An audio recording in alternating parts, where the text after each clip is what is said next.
But here we are at another episode of the Purple Podcast. My name is Korade. And my name is David. Welcome into the Purple Room. Our room's not even purple, but I just feel like calling it that. Bruh. Welcome into the blue Purple though. Room. We got one It's half blue. of it We there. got one half of it, and I can see red colours. We got a bit of red there. Yeah. Got a couple purple shirts here and that. But you guys know what it's about today, man. It's Christians and Dating Part 2. And so recently, we put out a number of polls to the Purple people. And again, man, shout out to the Purple people because you guys have been sending us so much love all over the past week. For real. Like, honestly, it is so appreciated. Don't stop. Keep encouraging us because the more we hear from you guys, the more we want to do. Therefore. You know what I mean? We've got ideas, things that we want to do in future that we can get you guys way more involved with. Yeah. So yeah, keep encouraging us. Keep taking part. Keep doing your thing, basically. Definitely. So we put out a poll. We put out a number of questions to the Purple people to hear some of their thoughts regarding Christians and dating. But before we do that, a member of the Purple people, the Purple Nation, one of our listeners, she actually sent us a question. And let me give you a bit of the background to this question. So, by the way, you can get in touch with us on Instagram. We're mainly on Instagram. You can leave YouTube comments as well. If you just go for the Purple Podcast on YouTube, you should be able to find us by God's grace. But obviously, sometimes YouTube is a hater to people who are starting out. Definitely. So Enemies look long and hard. Progress. Literally. But on Instagram, you can catch us at @_the Purple Podcast. @_the Purple Podcast. So the at symbol _ the Purple Podcast. You'll be able to see us there and shoot us a message, get in touch.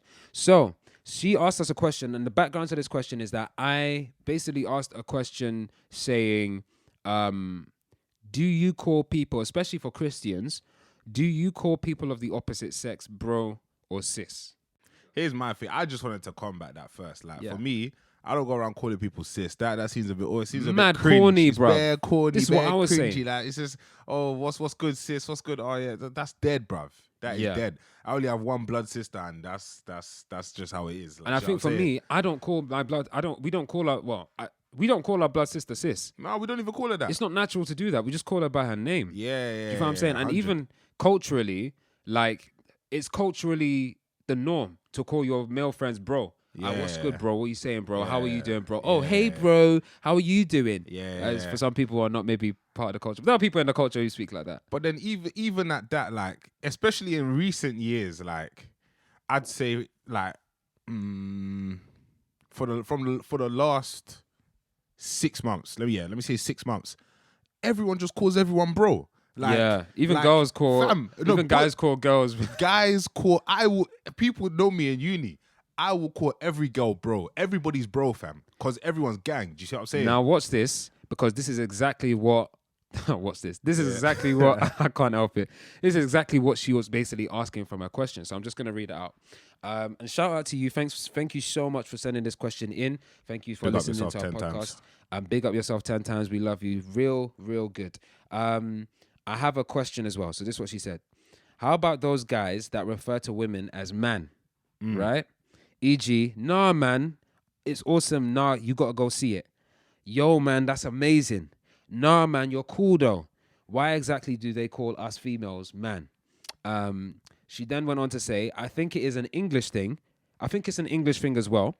But that puts you straight to the friendship zone in my head. But next thing you know, if I call you bro, you're out here stuttering. Bruh. Then she said, I'm not used to someone calling me man. If that is your next podcast, please address it. If not, then what is your take on this matter, please? Here's my thing. She's speaking like she's not from the UK or she's not from London anyway. I think she might not have grown up in the UK. I'm not sure. Which is understandable. If she hasn't, then that makes sense. As for, the lingual, the vernacular, how people speak and the slang here, especially in London, saying man or saying bro or saying G is very, very common. It's a filler. It's a filler. So, when someone's talking and then they ask, you know what I mean? Or do you get it? Or do you understand? Like, it's kind of like that where it just becomes part of what they say constantly. Yeah. And it becomes a generic term used for everyone. Not Yeah. that you're a man, not that they're attracted to men, not that it's that thing at all. It's just a blanket term used for everyone.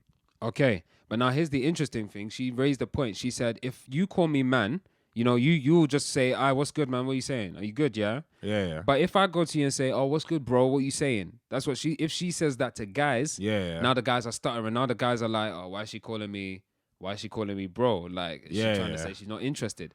And, that's kind of why I put that question out there, because for me to call you sis, it's just not natural for me.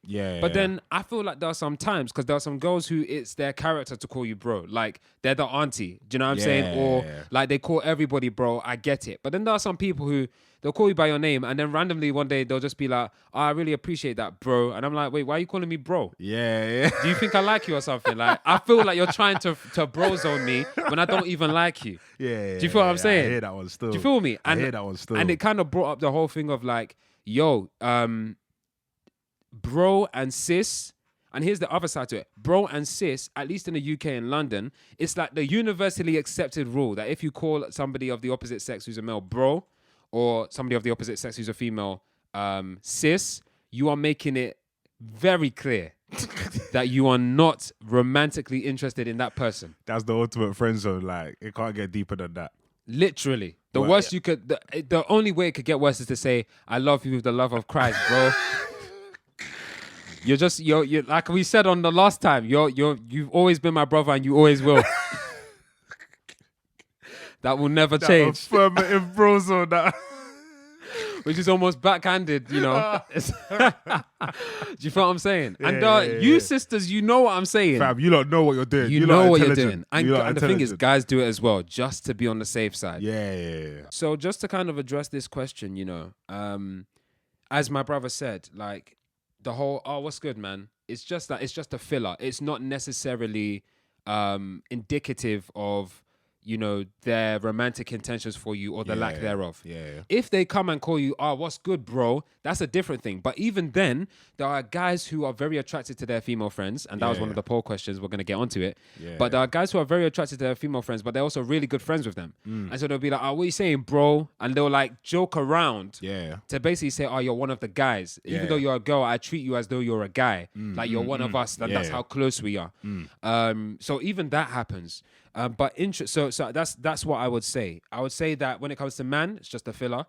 But more often than not, if somebody calls you sis or if you call them bro, the unwritten rule is you're stating to them that you're not interested in them romantically. In a church setting. I cannot stress that enough. Yeah. Cannot stress that enough. And plus, like, if you know you're feeling someone, and yeah, in a church setting, obviously, it was said in the last episode, like, or in a previous episode, things in church are way more volatile. Yes, like, much more sensitive. They're so much more sensitive. So saying bro and stuff like that could mean a million things. They read into it, people will read into it. Yeah. But when you're outside of like a church setting, it's like, fam, oh, we saying bro, you good? And it's like, if you're interested in someone and you don't feel comfy calling them bro, then just don't call them bro. Yeah. Do you know what I'm saying? 100%. Just don't call them bro. But what and some they people will were read saying, off your energy. They'll Sorry, read off my your apologies. energy. No, it's calm. Yes, you're absolutely right. They will read off your energy. I completely agree.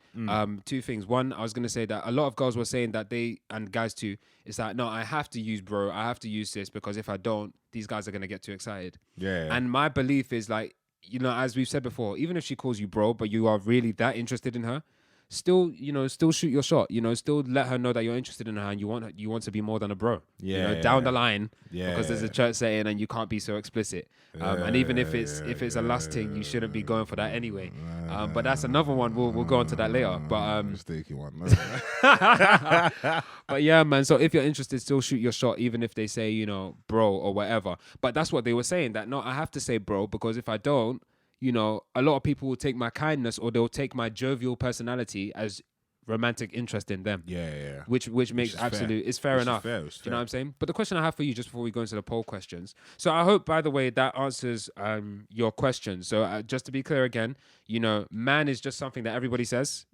Everybody says it. Oh, what's good, man? Everybody does it. Bruh. But when it comes... But when it comes to bro and sis, it's generally accepted amongst church people that you're friend zoning them or your brother zoning them, family zoning them. Yeah. And if you want somebody to know you're interested in them, one of the simple things you can do is to call everyone bro and sis and to not ever call them bro or sis. Yeah. That's just one of the many things you could do. Yeah. All right. So we hope that answers your question for you. And again, if you want to send us some questions, you want to just get our opinion on anything, or even just share your thoughts, which we'd love to represent on here. Yeah. That's at the underscore the Purple Podcast on Instagram and the Purple Podcast on YouTube. You can leave a comment on there. Yeah. All right. So let's get through to these poll questions. Question number 1. Is it okay to move to someone purely off of physical attraction or purely on the basis of physical attraction? And of the answers, the poll options were yes, definitely, and no. The results suggest... Oh, in fact, let's get your thoughts first. My thoughts there. My thoughts first. Yeah.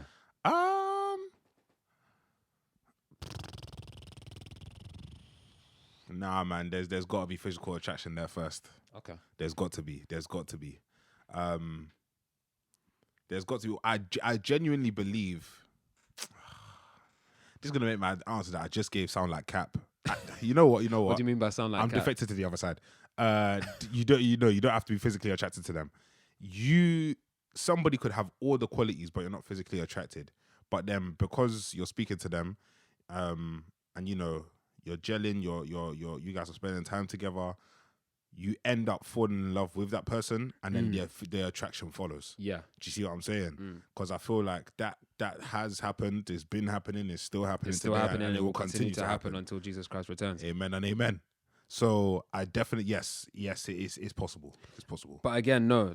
The question is it okay to move to someone, to try and drop game on someone, to try and chirps is not the word we say anymore. What's the word? Flirts. There we go. Is it okay to flirt with someone or to attempt to pursue somebody or to speak to someone for the purpose of dating them purely because of the way they look? Is that okay? Oh. What? Do you hear the contemplation? He was just about to answer. He was like, whoa. Purely off of physical attraction. Is that okay?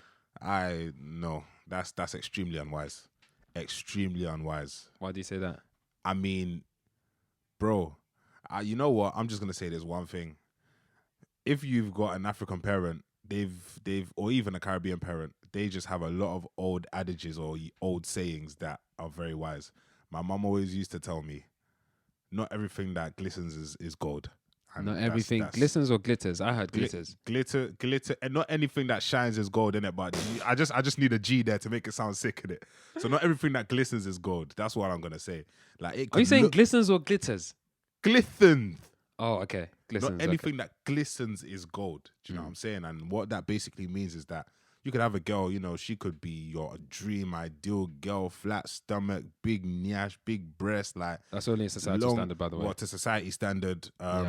Long hair. Shout out to all the fupa ladies out there. Yep. Big up yourselves 10 times. And all the very, very skinny girls and all the very, very big girls. Shout out to everybody. To everybody. As long as you're all staying healthy and you're not so skinny that it's now affecting your health, or you're not so big that it's now affecting your health. Let's make sure we're healthy. Yeah, man. But shout out to all of you beautiful young ladies. Big facts. Big facts. But yeah, it's like, fam, don't be deceived by appearances, because that very person could be demon spawn. People always say that the devil will never come to you, with a pitchfork and horns and stuff. It will be the guy dressed up nice in a suit, knocking at your front door. Yeah. So that's what I'll say. It's never a good thing. It's very unwise. Okay. I agree with you.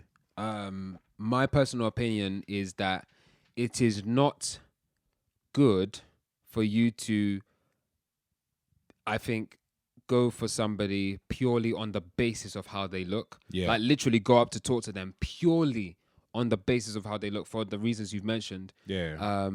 And also, like, my opinion. Okay, I'm gonna say something further afterwards. All but right. let's hear what the purple people had to say. So 62% of the voters, mind you, our voters ranged most of them were between the ages of 20 and 25.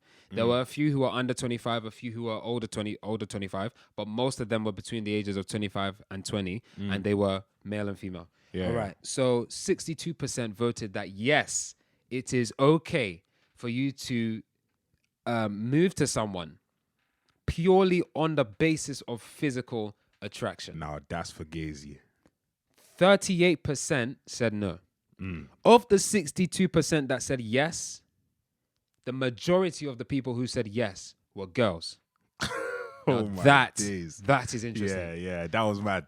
That's really mad. interesting That's mad. because the number of girls that tell you, "Oh, guys just move to anything that has a female genitalia. Guys just as long as you're a female, if it works, etc., they'll just move to you. Guys only want you for your body. They this only and want you that. for your body." And Yeah. here we have, the majority of the voters who said yes, it's okay for a guy to move to a girl on the pure basis of physical attraction. Yeah. Most of the people who said that were females, Crazy. which is really interesting. Crazy. That's particularly interesting. Now let's read some of the reasons that they gave. Yeah. To those who said yes, these were the reasons that they gave. This is what somebody said. Somebody said,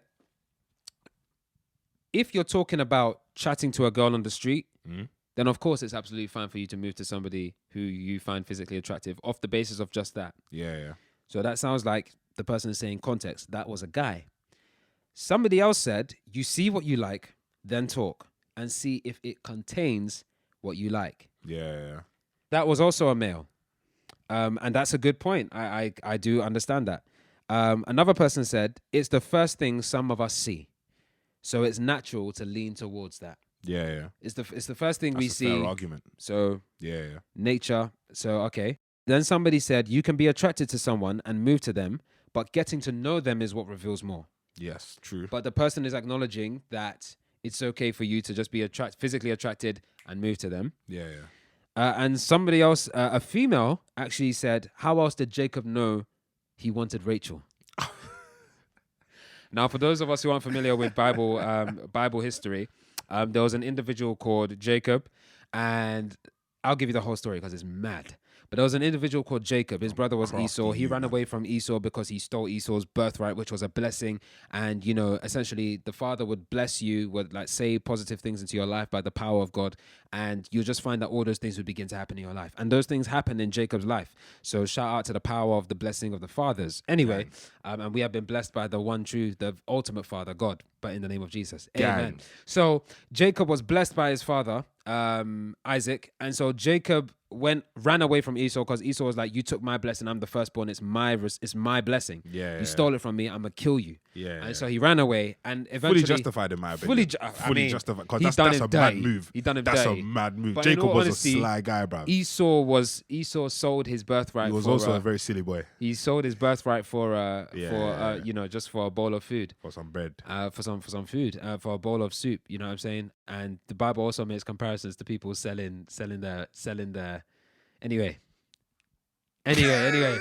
selling their bodies for, or giving up that which God has given them for sexual pleasure. Mad thing. Interesting parallel. But so Jacob essentially, because we don't want this to turn into a Bible study, Jacob eventually met this girl and it was like, oh, swear, this girl's buff. All right, cool. She's beautiful. She's attractive. I want her. Yeah. So back in those days, you had to speak to the dad. The dad was like, all right, cool. You have to work for me for 7 years. The guy worked for the dad for 7 years. And when it was time for him to have his wife, the dad gave him the older sister who Jacob didn't like. Long story short. And nobody wanted. And Jacob was like, I said I wanted the younger sister. The dad was like, okay, work for me for another 7 years and I'll give you the younger one, which is Rachel. But long story short, Jacob knew he wanted Rachel because of what he saw. And the last person said that it's okay for you to, go after someone or move to someone on the basis of just physical attraction because it's the way human beings are made. Beauty is the pull that leads to attraction. Nothing. And whilst that's very poetic, my issue with that and with these things is I completely get it, and I think it makes perfect sense. If there's nobody around you, and you see somebody that tickles your fancy, and you want to go out with them to get to know them more, that is absolutely fine. That makes logical sense. That's absolutely okay. There's Yeah. there's actually nothing wrong with that. Mm-hmm. My own issue, though, for making that the initial basis upon which you go for somebody is, one, I don't like to waste my time. And two, the reason I say that is because if that's going to be the prime reason or the first reason, Mm-hmm. there are too many pretty girls. True. There are just True, that's fair. there are so many girls who are very, very, very, very, very attractive. Mm. There are too many. Mm. So if you say that just on the basis of physical attraction, you're going to move to somebody, it's like, okay, you move to this one because she likes, you like the way she looks. Then tomorrow you'll move to that one because you like the way she looks. Yeah. Then next tomorrow, as Nigerians like to say, next tomorrow you'll move to another one. Yeah. Because, you know, she has something else, maybe her hair or whatever it might be. Yeah. Do you feel what I'm saying? So, like, for me, it's like, that's not a good enough reason to start a pursuit or to start the dance. It's not a good enough reason. That's how you have guys that will be in relationships, then they'll be going out cheating because there's another girl they find attractive. It's Because just they not had good enough. uchu kokoro. Yeah. Bruv, they had the eyes of a spider, which is the literal translation, but Yeah. the dynamic translation is essentially your eyes weren't satisfied. Yeah, like you're looking at something else and you want that even though you've already got one. Even though you've already got one. Yeah. So that's why for me, like, if physical attraction is gonna be my first determinant, Yeah. there you go. It's not good enough. Mm. But the people have spoken. They said it's okay. Fair enough. Mad thing. All right. So the next one, single people look at friends. So you, as a single person, do you look at your friends of the opposite sex, as a potential, somebody you can potentially go out with? 1,000,000%, 1,000,000,000%. Yeah, I do. Because it's like, for me, I've always been a believer that anybody that you're going to like end up with, you guys have to have been friends, good friends, from beforehand. Because, you know, there will be times where love will fluctuate. You know what I'm saying? Feelings for that person will fluctuate. They'll be on a high one day. You just look at it and be like, I just love you so much. There'll be other days where it's a low, where it's just like, I don't even want to look at you. Yeah. And what will keep you together is not your love, but your friendship. Interesting. That's what I personally believe. Yeah. So going off of that, I've always like looked at friends as potentials. You know, some people it's just like, nah. But then other people it's just like, would I see myself with this person? I definitely would. I definitely would. Interesting. Okay, so for me, when I was single, did I look at friends as potentials? 100% yes. I did look at female friends as potentials. Because I'd always been fed the narrative, and I think if you've grown up in a Nigerian home, God bless Nigerians, Nigerian parents have strived, I was about to say striven. Anyway, Nigerian parents have strived to really make their children pursue their academics first. Right. And at least for me growing up, I feel that this was the narrative that was fed to me. You know, you read your book, because obviously everyone in school says, oh, Tommy likes Charlie, blah, blah, blah, blah. Yeah, You come home and maybe you tell your parents, like I did, oh, you know, I have a crush on this girl at school. I like that girl at school. Or they'll discern and ask me. And then, or, you know, I'd say, oh, another boy likes this girl at school, or blah, blah, blah. And they'll say, well, what about you? Yeah. Right? So if you've got kids, speak to your kids. You'll find out many things, because anyway, yeah. So I would say that to my mum, and my mum would be like, who do you like? And I say, I like such and such. And what she would then say is like, you know, all throughout the years, this was the narrative. You know, you read your book, which is to revise, to study well, to be studious, to be an academic. And then you'll get to a certain age. Once you've finished, you've graduated, you get a good job. Yeah. And then, you know, you'll then get married. Yeah. And the person you get married to, you would have already been friends. Right. That's how they'll say it. You would have already been friends. Yeah. And having been friends, that friendship will then graduate into a relationship. Yeah. So that mentality of, you know, one of these female friends of mine could end up being my wife, because I was almost always looking over the horizon. Who could she be? Who could she be? Who could she be? Who might she be? Yeah. Would it be this one? Would it be that one? Et cetera, et cetera, et cetera. Because for us Christian guys, you know, the notion of, you know, having sex before marriage is definitely a no. And all around us, people are having sex, and all around us, people are getting into relationships. And we're always told by the culture, relationship, it's romanticized. Yes. And so we're like, okay, you know, I'd like to be in a relationship as a young, impressionable man. Of course. You know, and with that narrative, it's like, okay, which female friends? But let's listen to what the Purple People had to say. So As a single person, do you look at your friends of the opposite sex as potentials? This was a really close one. Yeah. A really close one. All throughout the day, it kept like going back and forth. 52% said no. Mad thing. 48% said yes. Yeah. Overall, of all the guys who voted, it was literally a 50-50 split between the guys. Crazy. 50% of the guys went for no, 50% of the guys went for yes. Yeah. So it's literally a lottery. You need the favor of God. If your male friend looks at you as a potential, I mean, you could always ask. Yeah. You could always ask. Yeah, you can. And they might be afraid to say, but you could always ask. But apparently it's a split between guys. And mind you, these are both Christian and non-Christian guys. Yeah. That were answering here. Yeah. Or these guys were Christian and there were non-Christians amongst them. Yeah. And what was interesting was girls also were saying, no, I don't look at my male friends as potentials. That one I found more interesting. Yeah.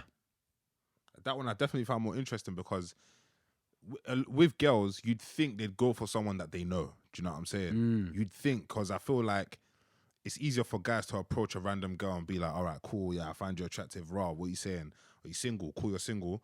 I'm going to take you out or let's go out on a date. And then, cool, bada bing, bada boom, whatever, it happens. But with a girl, she's more likely to get approached, obviously by strangers, but she's more inclined to give somebody she knows a chance over a stranger. In my opinion. I could be wrong, though. Here's the thing. On my conversations with a number of young ladies, they said things like, those who were not willing to get with male friends, their thing was like, the thought of being with them disgusts me. In the sense that they're just my friends. I look at them as brothers. Wow. I don't want to get with any of them because I don't find any of them attractive in that way at all. Right. And and a lot of guys feel this way. And there are loads of mandem who they have a girl in their squad who's just mandem. And then they hit a certain age. Maybe they start to fill their clothes out a little bit more. Or they go to uni and they put on that dress when they're going out on a night out. And then the guys look at her like... looking at her sideways like... Yeah, like... swear down. This what you got? Man, never knew you had that on you still. Okay, I swear. And then it becomes like a battle to the death to see who can... It becomes a battle to the death to see who can get her first. Yeah. And them start warring over girls. Over that, you know what I'm saying? Could never be me and the man them. Now, what did we just depict there? I honestly do believe that... and it comes back to the question of dating somebody... anyway, we'll get to it. I honestly do believe that sometimes because that really is the dividing factor. That's the only factor. Yeah. More time or most of the time when a girl says or when a guy says, I wouldn't date this female friend of mine, even though we get on a lot, she's just like a sister to me. A lot of the time is because they don't have that physical attraction. Yeah. That seems to be the only factor. In terms of just considering the friendship, not considering any family issues or background or whatever. But if it's just looking at the two of them isolated, it always seems to be, I just don't find them physically attractive. But the question is that a good enough excuse as to whether you should pursue them or not if you are looking for a serious relationship? Boy. Now, some would say it's not that deep. If you like them, you like them. If you don't, you don't. Yeah. But let's go to the next question and let's hear what they said first. So I then said, girls are encouraged to settle for less attractive guys or guys they don't find attractive, whereas guys are not encouraged to date girls that they don't find attractive. When we put that out to the purple people, they said it was actually that 80% said yes, 20% said no. Mad thing. So 80% agree that girls are encouraged to date guys that they don't find attractive, whereas guys are not encouraged, or guys are encouraged to only date girls that they find physically attractive. 80% of our listeners said yes, whereas 20% said no. Why do you think that is? I think that's the case because when it comes to girls are seen, obviously, they're like the beautiful or the more beautiful or attractive species in terms of they attract males. Do you know what I'm saying? It's not males that sit down and attract females. Even though that's how the narrative is now, and we're seeing more of a shift. But traditionally and it's always been females The sit. glory of the woman was her beauty. Exactly. And I feel like, yeah, I just feel like that more people kind of keep that whole traditional thing, and that's why a girl is encouraged, and she's encouraged to be less fussy about a guy's looks and being attracted to him. It's more about what else can he provide. Do you see what I'm saying? If he can provide, stability, if he can be somebody who can lead you, he might not have the best looks, but looks are secondary because beauty is fleeting. Do you know what I'm saying? Like you will get old, and all them Instagram pictures you're taking with your shirt off, half naked, and all them stuff there, everything will go saggy and flabby, and you'll be someone's grandma Some one day. people are rebuking that in Jesus' name about saggy and flabbiness. Fam, even for black people, for people that say black don't crack, your black will Eventually. crack. It'll crack one day, all the way down the line. Maybe not as quickly as some others, but yeah, but it will still crack. Do you see what I'm saying? So I feel like that's why women are encouraged to give guys a chance, even if they're not physically attracted to I think that point that you mentioned about women looking at other things aside from physical attraction is a really, really good point. I think I would say that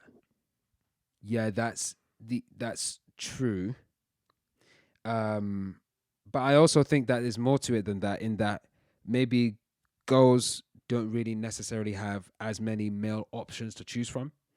Also true. Also you know what I mean? true. So it's like, true. This guy's interested in you. Yeah, he may not have everything you want, but you may not be physically attracted to him. But when it's been a while since a guy's shown interest in you or whatever.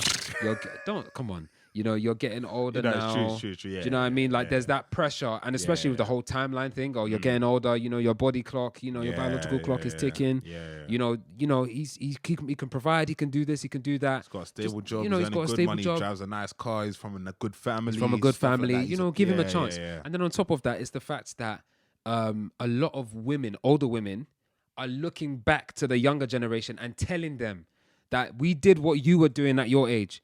We were going for the guys who were looking sexy. They were doing beard gang, or they were doing no beard gang, maybe back then. They were doing like they looked so good. They looked this, they looked that. Cream with the crop. And we were looking more at people who were physically attractive, and the guys who were really good for us, we palmed them off. We did them dirty. It's been happening. But the guys that were good looking, that were quote unquote glittering, we found out they weren't gold. They did us dirty in some cases. Of course, there are handsome men that did well. They love their wives very well and things like that. Do you know what I'm saying?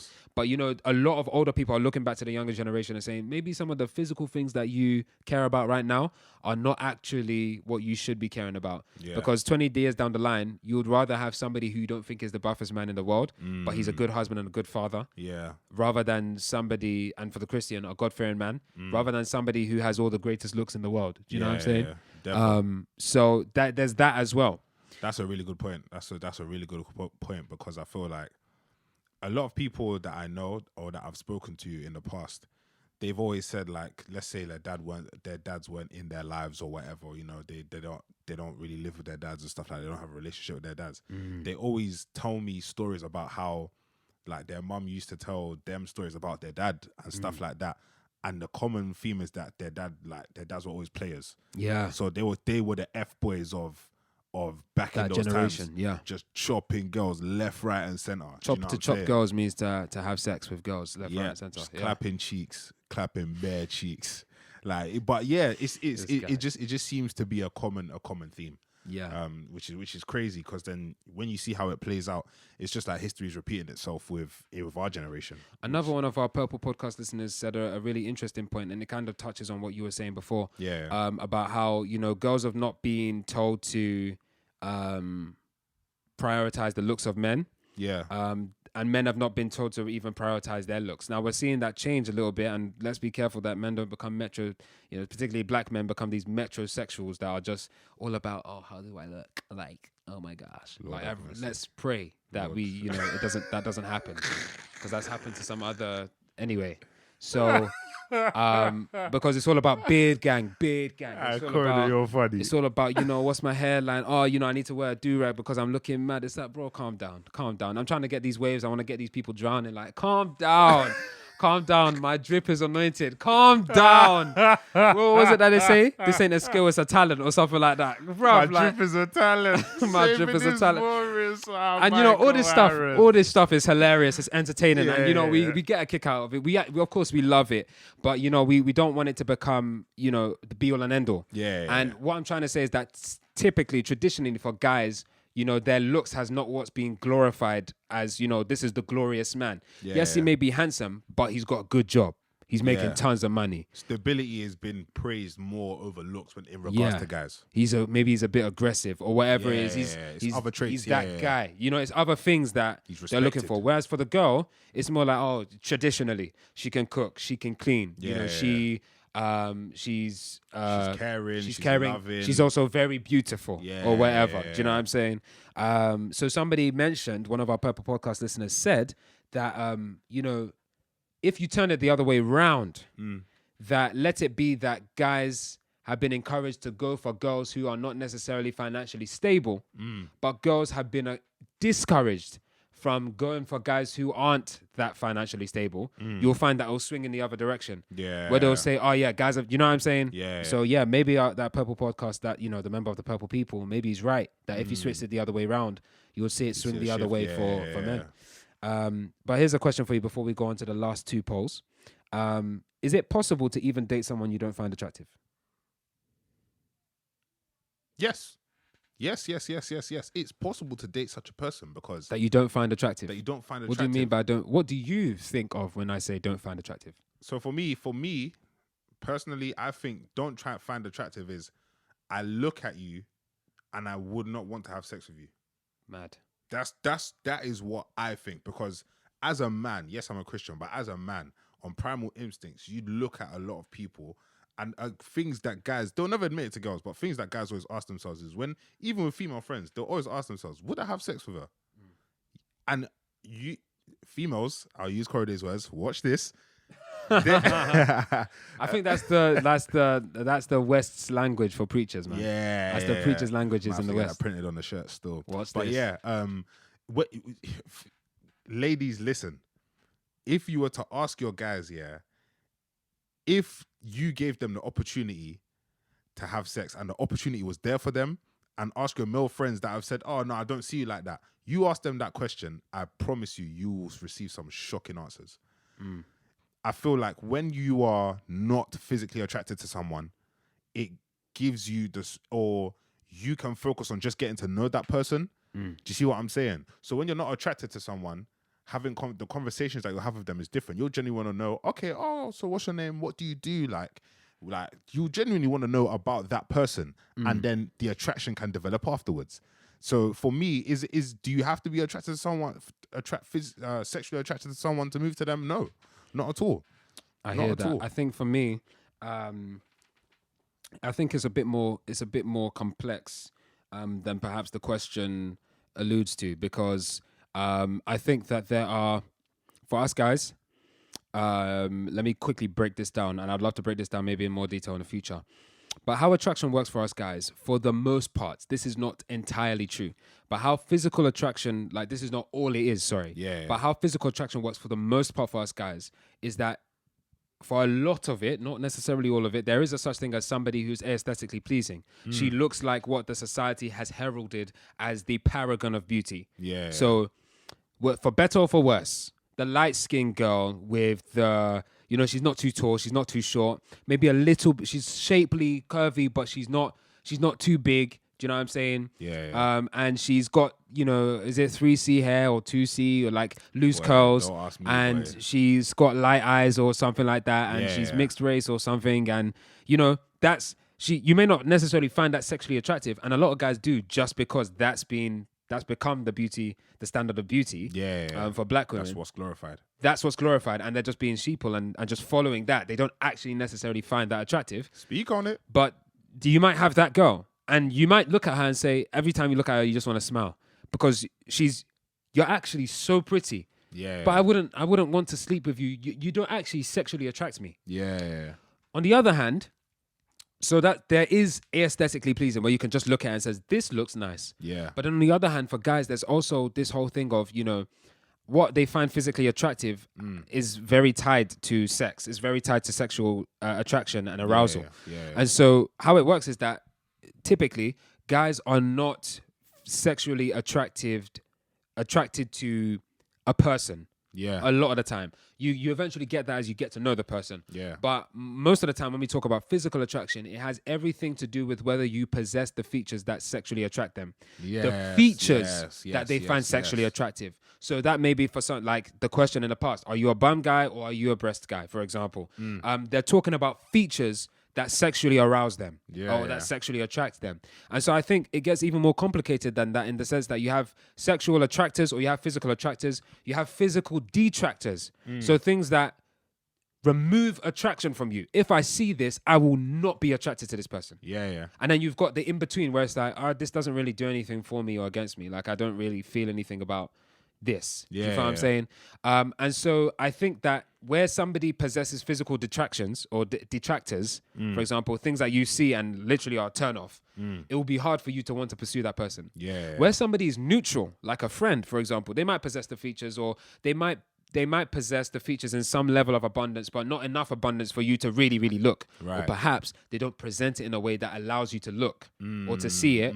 Such a person, you could possibly date that person, and I'll tell you why. You could definitely date them if they have the right personality and they're the right kind of person. Yeah. Because maybe you've just not seen them in that light, like the example we gave before. They put on that dress, you can see the features that sexually attract you or that physically attract you, and all of a sudden, every time you see them, it's like your heart's beating now. It's they've now changed from being just a friend to I'm kind of interested in this girl. Now you're on Why? the ropes. Now you're on the ropes. Now you're shuffling, bruv. Why?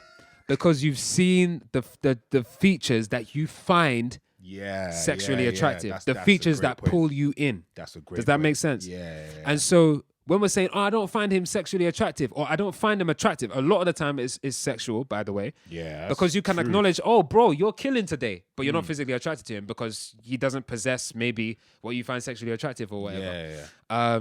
And so for us guys, if I just try and briefly break it down, that's what a lot of it is. Yeah. That's what a lot of it is. And so I think, point. so somebody, one of our Purple Podcast people messaged in and said, it depends on how unattractive you find the person of the opposite sex who's your friend. Yeah. Or who you just came across. It depends on how unattractive you find them. Because one thing I want to just say about that, when it comes to attraction, it's not just a yes or no thing or a black and white thing. Right. It's definitely a skill. Yeah. It's definitely a skill. Like, they possess these things. Yeah, but then they don't possess these things. So where do they lie on a scale of 1 to 10? Do you know what I'm saying?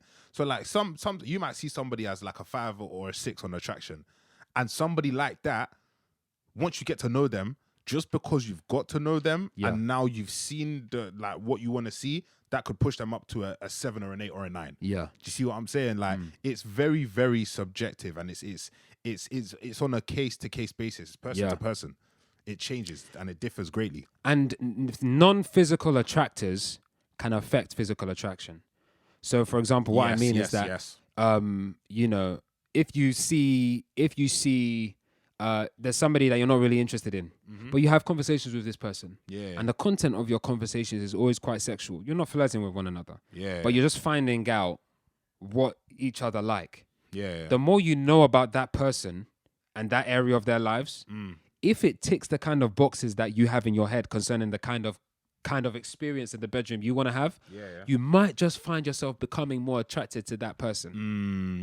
Even though they don't necessarily possess those things that you would see and on first instinct be attracted to them. True. Does that make sense? True. They might just be on neutral, but they've been saying things, they've been attracting you in terms of a different way, if that makes sense. It's what you know they can do, it's your knowledge of them. It's like they're baiting you. Yeah, almost like they're baiting you. But my point there is whether they're trying to bait you or not, obviously, just your knowledge of them and who they are, of course, in that one example, could lead to you now becoming physically attracted to them. Now, I'm not speaking for women here. I'm just speaking for men.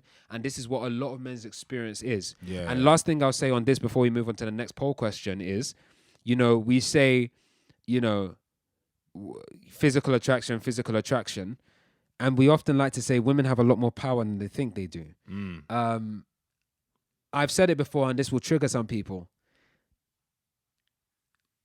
The beauty standards that are given to women for them to appeal to and for them to conform to a degree, are either dictated or co-signed by men. True. And if you notice,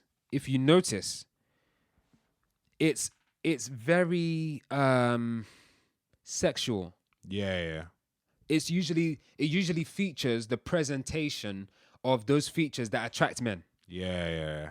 And a girl will say, this just looks nice. I just like how this dress looks on me. I'll give you another example. Here's another one that might trigger you. There's a very popular pose nowadays where a woman stands with her back facing the camera or stands at an angle to the camera so that her derriere can be seen. That is not really, that if we look at it, that's not really a natural way to pose for the pictures. Stop catfishing, man. Don't do it. Do you know what I'm saying? Stop catfishing. But what's being done? The presentation of certain features that attract men. Now, I'm not saying every woman does it consciously with that intention. Yeah.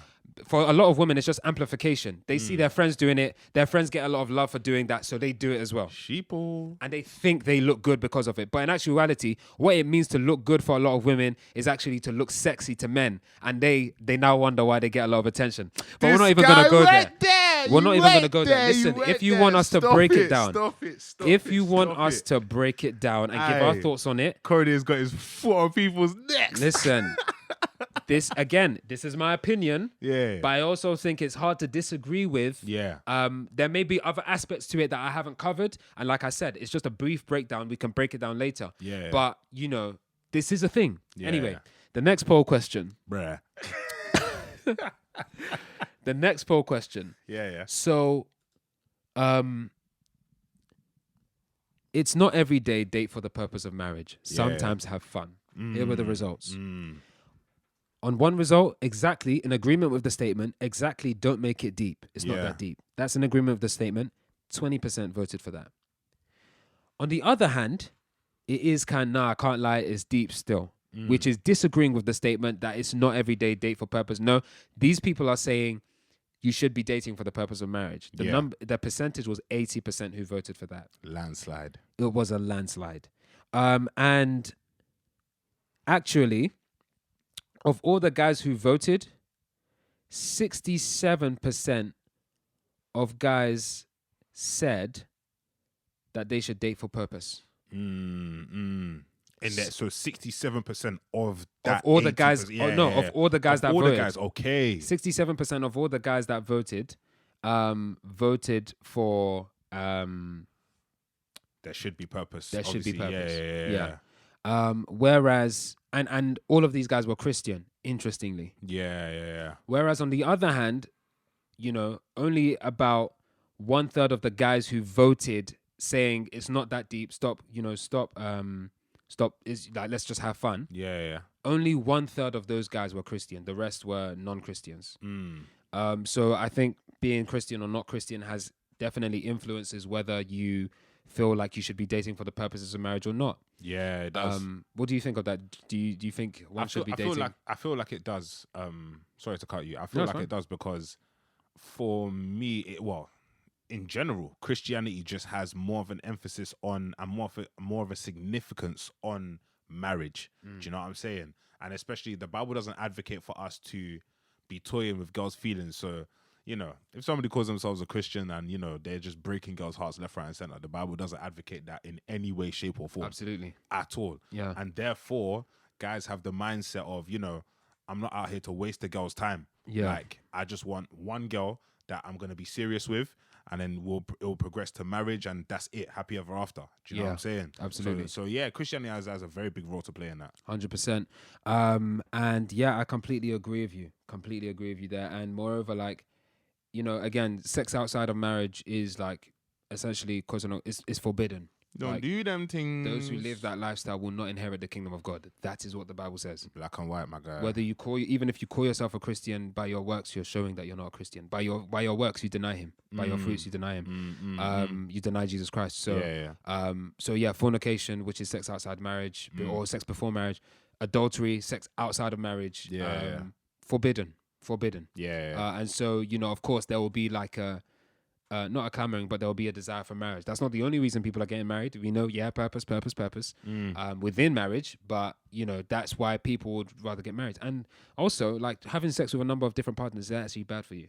Yes, It yes, actually it is. does a lot of damage to Yes, you, yes, really. yes, it And you does. find that a lot of people who have dysfunctional backgrounds, or they come from a dysfunctional background, or they come from a background of abuse, often they express their dysfunction through having loads of sexual partners. I think there's something to be said about that. And if you are that person, like this is not us trying to say, hey, you know, you're dysfunctional, you're sick or whatever. Like you may very well be. Like you may be, but that's not us coming to say we're better than you or anything. Yeah, what we're trying to say you is here. no. What we're trying to say is all of us has come from one form of dysfunction or another Yeah, because man. it's called sin. 100. And you know what we're trying to say is like there's a better life for you on this side. Yeah. A better life for you on this side with Jesus Christ. It'll be full of joy. It will also be full of persecution. You will have to abstain from sin. You will have to repent. But guess what? The good news is God gives you power to do that. 100. Let me get off my soapbox. And the last question. The last question before people complain that I'm preaching too much, but you need it still. The last question. Somebody come and collect this guy, bruv. The last question. Dating for the purpose of marriage puts pressure on the participant. Do you agree? 32% of people who voted said yes, they agree. Yeah. Whereas 68% of people who voted for this said, nah, bro, you need to step up if you're feeling pressure. What do you mean pressure? You need to step up. Step up. I was about to say something else there. Yeah. Step up. And of all the boys who voted, 55% of the boys or the guys voted calm down, interestingly. Very interesting. So they voted that, yeah, you're putting pressure on us, like, you need to jam. Yeah. I mean, that makes sense. That makes sense to me, especially in Christianity, because, you know, we discussed it before in terms of a lot of Christian girls, Christian women, they complain that there's not enough Christian men. And, you know, the pressure for them is that a man in Christianity has to be the head of the home. Yeah. Do you see what I'm saying? So that's a lot of pressure. And when girls are dating for marriage and stuff like that, I feel like there's more pressure on men than on women. Interesting. In general. Okay. That's what I believe. That's why I think that obviously we can see that reflected in the scores and in the percentages. So I genuinely believe there's more pressure on guys. But it makes sense. So because of that more pressure, they're not willing to maybe rush in, or they're not willing to really go down that line of marriage. Is that what you're saying? Not necessarily. I'm just saying because of that pressure, like, or I'm just saying because of those factors, they feel that pressure. And for them, it's like, all right, cool, we have to be serious, and I get it's leading to marriage, but let's just enjoy the now and let's enjoy the journey. Yeah. Do you see what I'm saying? And it's like, because I feel like Christian women think way more about marriage than Christian men. That's one thing I think that I believe that to be the case. Christian women think way more about marriage than Christian men. And therefore, you know, a lot of their mindset, especially because then marriage, obviously you can't get married to yourself. Although the way this country is going and how stupid people are, they're probably going to make that a thing because people are ridiculous. It's only getting worse. Apparently, before you know it, you can be getting married to animals and all that BS. But they think about marriage way more, and it takes two to tango. So then I feel like Christian women constantly think about their partner. How is he going to be? What's he going to be like? Is he going to be this? Is he going to be that? X, Y, Z. And so the onus is a lot of onus is on the guys.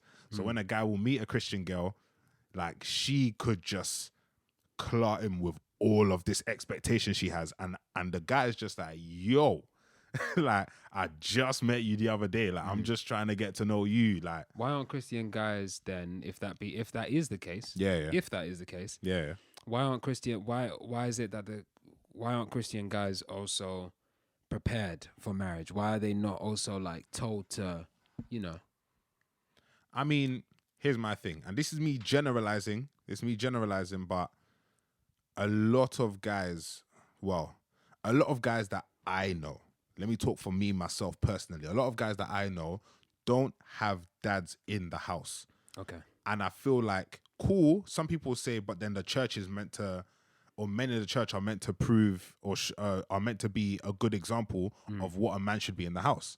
And, you know, furthermore, we have the Father and we have Jesus Christ to show, just as Jesus Christ loved the church, we have the Bible to direct us as to how to be men. Yeah. But there's one thing reading something, it's another thing to be shown.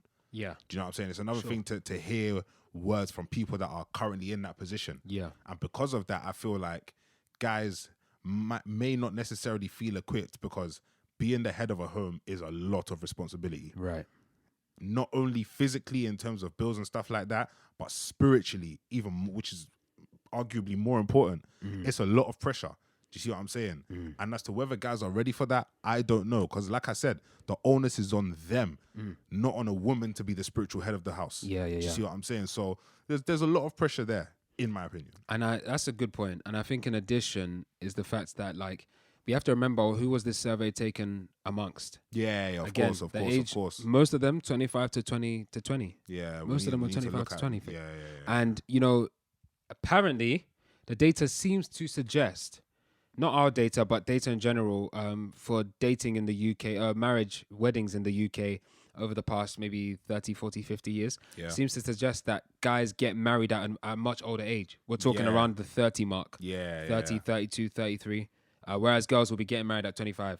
Guys will be getting married at 35. Yeah. And so if that data can be believed, then no surprise that the 23, 24 something, 20 something year old guys around you are not really interested in marriage. If that is to be believed. I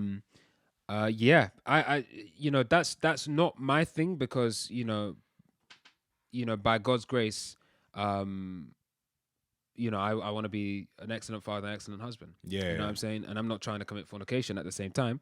And, I love who I love. So, of course, we'll definitely want to be married, kind of thing. Do you know what I'm saying? Whereas maybe for other guys, sex before marriage is an option for them. Because if we talk about how sex before marriage is actually doing girls dirty, not any good. Because again, why would I marry you if I can have all the kind of access to you in marriage now? My thing. I just dropped that in there because I wanted to drop it in there. Girls are giving these boys wife energy. When they don't deserve that wife privileges. They don't deserve their wife privileges because they ain't husband. Sticky but at the same time, it's because some of them are afraid to lose the man. Sticky one. It's a bit of a sticky one, but y'all need some God be our help in Jesus' name. So Amen. I guess if we answer that question, do guys feel more pressure? From my perspective, or is it a bigger deal for guys? From my perspective, I think that, in terms of responsibility, both the man and the woman will have to answer to God for their respective roles in marriage. And some people just heard, what do you mean roles in marriage? They should be able to do whatever they want. Please, let's not get into that one. You egalitarians, yeah? I dey beg. Listen, calm yourself down. We'll get to that one day. Egalitarianism and complementarianism. Are you saying you're complementarianism? I didn't say that. Relax yourself. But I slightly am. So, this guy's cheeky, it's a mix bro. of the two. But He's cheeky. so yeah, I think that both will have to answer to God for their respective roles. Fair. And both should prepare for their respective roles. And yeah, that's what I would say. And you have to remember that girls feel pressure too. The pressure of having children. It's true. Your whole life changes. Your body changes. Yeah. You know what I'm saying? Yeah. It's true. Things change. It's true. So there are pressures on both sides. But we're really, really grateful that we could get to hear all of your thoughts regarding this. 100%. For the people that wrote in, we're so glad. If you want to share your thoughts, keep sharing your thoughts with us. We want to hear more. This is an ongoing conversation. Yeah, definitely. Because there are so many different things to speak about here. There's a lot of different variables at play here. Literally. In fact, we even had one of our listeners who actually wrote in and spoke about the fact that, the lengths some of these Christian girls are going to compete with one another and to get their own Christian men. Wild. It's crazy. Fugazi. So. But hopefully we can discuss that next time and some other questions that you guys might have. Definitely. But this has been another episode of the Purple Podcast. Indeed. Shout out to the Purple people. As always, Gang. get yourself a little red, get yourself a little blue. Always. And make yourself a part of the Purple people. Gang. My name is Corriday. And my name is David. We out here. Peace. Purple.